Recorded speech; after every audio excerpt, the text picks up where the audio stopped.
A school bus crashed, and one dog knows danger is coming. Something is hiding in the forest, watching them. A voice from nowhere calling his name. It's not at the front, it's waiting behind them. Scout isn't just protecting, he's hunting something from the past.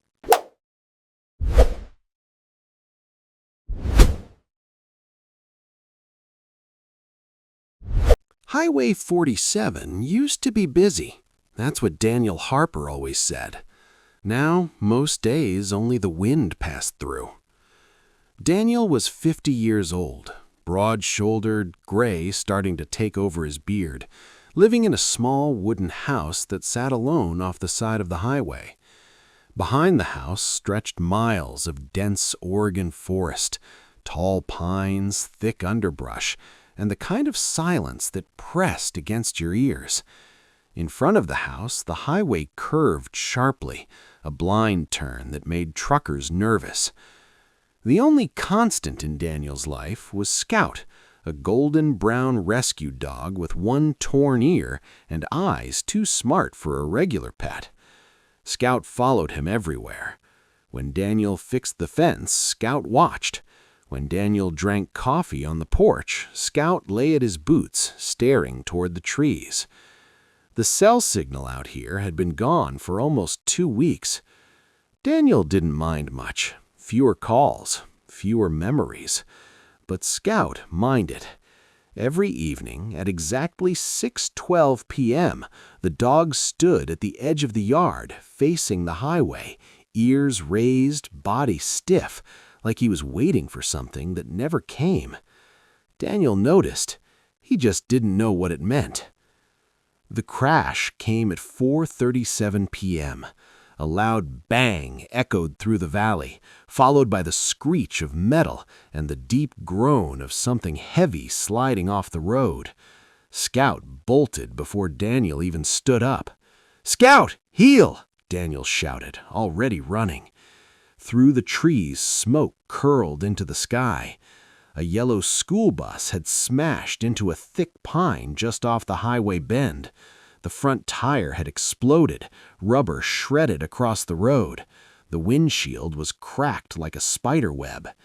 Inside, kids were crying. A young driver stumbled out, bleeding from the forehead, panic written all over her face. "There's no signal," she yelled when she saw Daniel. "My phone won't connect." "I know," Daniel said, already moving. "My place is close. We'll get everyone out first." Scout was already at the bus door, barking, not wildly, but sharply, urgently, like he was directing traffic. Daniel helped the children climb out one by one, some scraped, one limping, one in shock. 15 kids, one teacher. The forest suddenly didn't feel quiet anymore. As they started toward the house, Scout stopped, not scared, alert. He wasn't looking at the road. He was staring into the forest. A low growl rolled from his chest. Daniel followed his gaze. The trees were moving, but there was no wind, and something large had just stepped behind a trunk, watching them. What was already out there in the forest, and why did Scout act like he'd been expecting it? Daniel didn't say anything, didn't want to scare the kids, but Scout had shifted into a stance Daniel had only seen once before, years ago, the night something tried to get into the chicken coop. Low body, weight forward, silent warning mode. "Everybody keep walking," Daniel said calmly, waving the children toward the house. "Don't run, just stay close together." The teacher, Miss Alvarez, caught the tone in his voice. "Kids, you heard him. Eyes forward." Scout didn't move. He watched the trees. Then a shape slid between the trunks again. Too big for a deer, too slow for a bear. Dark fur, long limbs. It stayed just out of clear sight, like it knew exactly where the shadows were thickest. Daniel's stomach tightened. Not normal behavior. Predators avoided groups, noise, humans. This one was pacing them. They reached the house. Daniel ushered everyone inside, locking the door behind them. Scout remained on the porch, facing the woods, teeth slightly bared. The inside of the house was small but warm.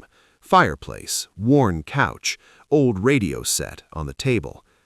"No phones out here," Daniel said, "but we'll manage. You're safe for now." "For now?" one boy whispered. Before anyone could answer, thud. Something hit the side of the house. A few kids screamed. Daniel grabbed the old hunting rifle from above the fireplace, not aiming yet, just holding. Another sound. Scratching. Slow. Deliberate. Not an attack. A test. Miss Alvarez lowered her voice. "Is it a bear?" Daniel shook his head. "Bears don't do this." Scout barked once, loud, commanding. The scratching stopped. Silence returned. Thick, heavy, wrong. Then Scout did something strange. He didn't stay at the door. He ran to the back window and started whining. Daniel walked over and looked outside. His breath caught. Footprints, huge, pressed into the mud behind the house. Not paw prints, not human.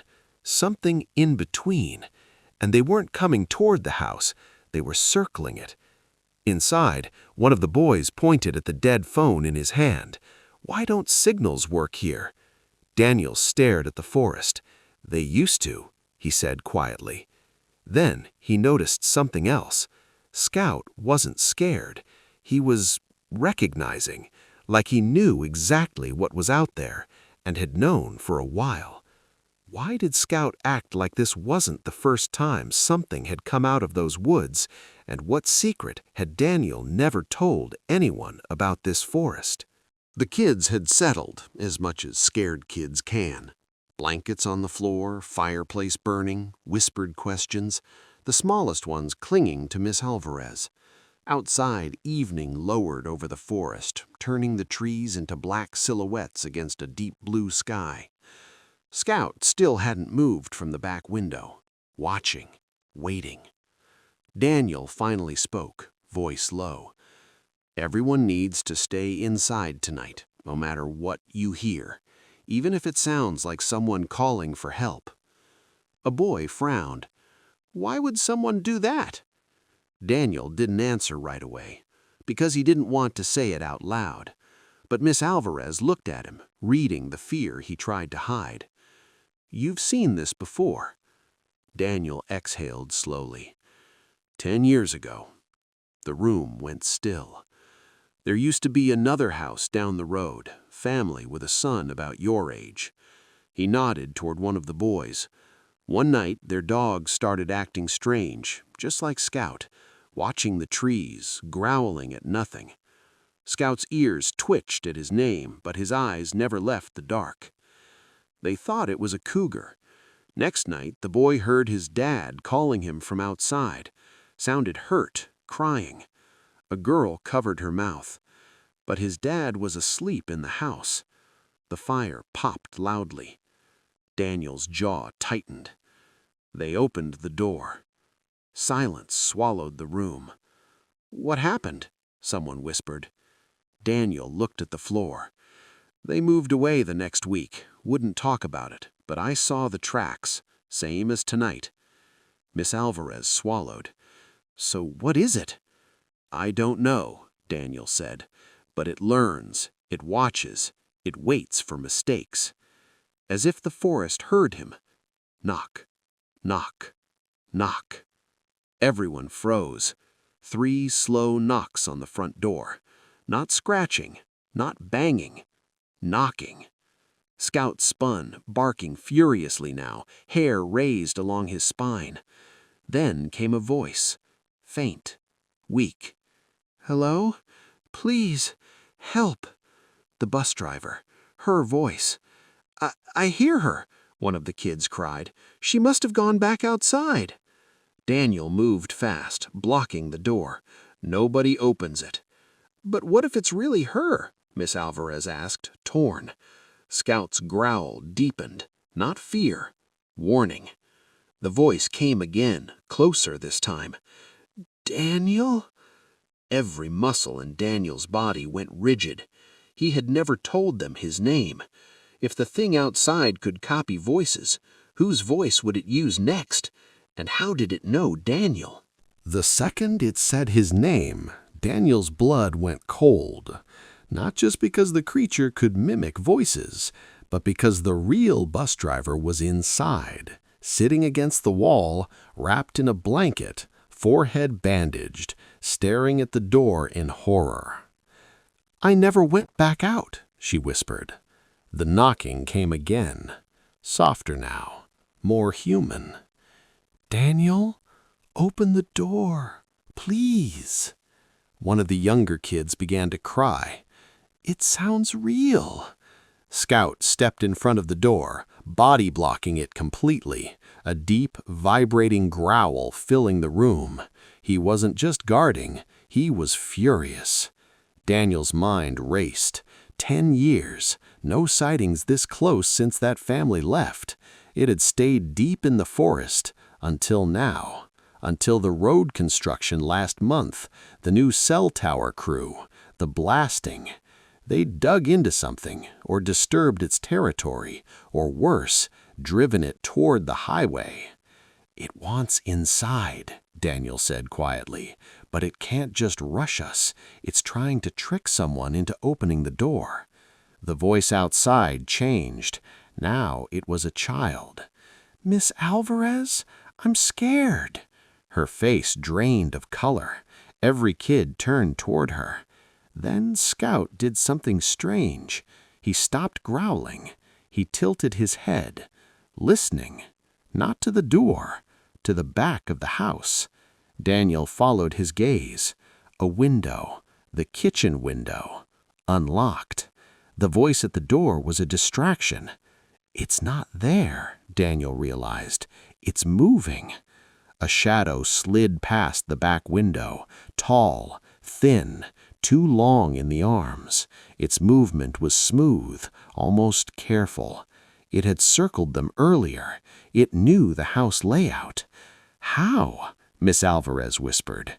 Daniel's chest tightened, because there was only one way something could move that confidently around the property. It had been watching the house before today, maybe for weeks, maybe for Scout. Scout barked sharply and ran toward the hallway, not scared, not reacting, leading. Daniel grabbed a flashlight. "Stay here. Lock this room. Don't open the door for anything unless you hear Scout bark 3 times in a row." "Where are you going?" she hissed. Daniel's eyes never left the dark hallway. "To the shed out back." "That's outside." "I know." Scout was already at the back door, ready, waiting for him. Why was Scout trying to lead Daniel outside toward the forest? And what was hidden in that shed that might be their only chance to survive the night? The back door opened into cold night air and the smell of pine sap. Daniel stepped out.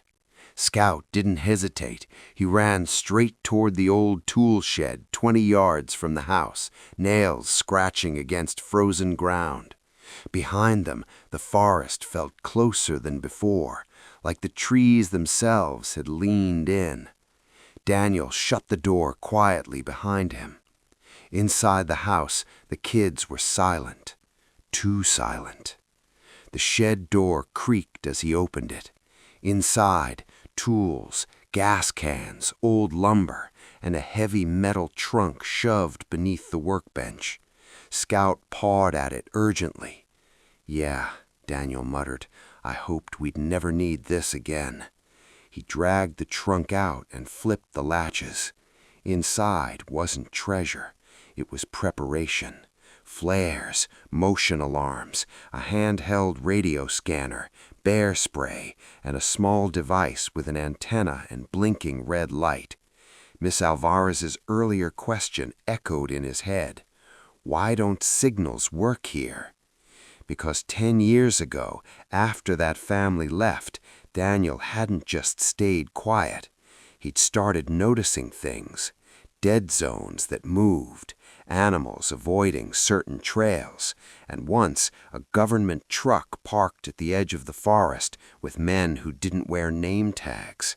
The device in the trunk wasn't military, but it was close, a signal jammer detector, and right now it was screaming. Something nearby was actively blocking communication, not naturally, not accidentally. Scout suddenly froze, ears high. Then he barked once, sharp, directional. Daniel looked up. Between the trees, two reflections caught the moonlight. Eyes, higher than a man's, unblinking, watching the house, not stalking the kids, studying Scout. "It followed you before today, didn't it?" Daniel said quietly. Scout didn't move. Daniel's voice tightened. "That's why you waited by the road every evening. You knew it was getting closer." The creature stepped forward slightly, just enough for its outline to show. Long limbs, bent posture, skin too tight over bone. Its head tilted like it was curious. Then a child screamed inside the house. A window shattered. Daniel spun toward the house, but Scout didn't. Scout ran toward the trees, toward the creature, like this wasn't defense. This was unfinished business. "Scout!" Daniel shouted. The creature turned and moved backward into the forest, not fleeing, leading. Scout followed, without hesitation. Why would Scout chase the thing instead of protecting the kids? And what history did he have with the creature, deep in those woods that even Daniel didn't know?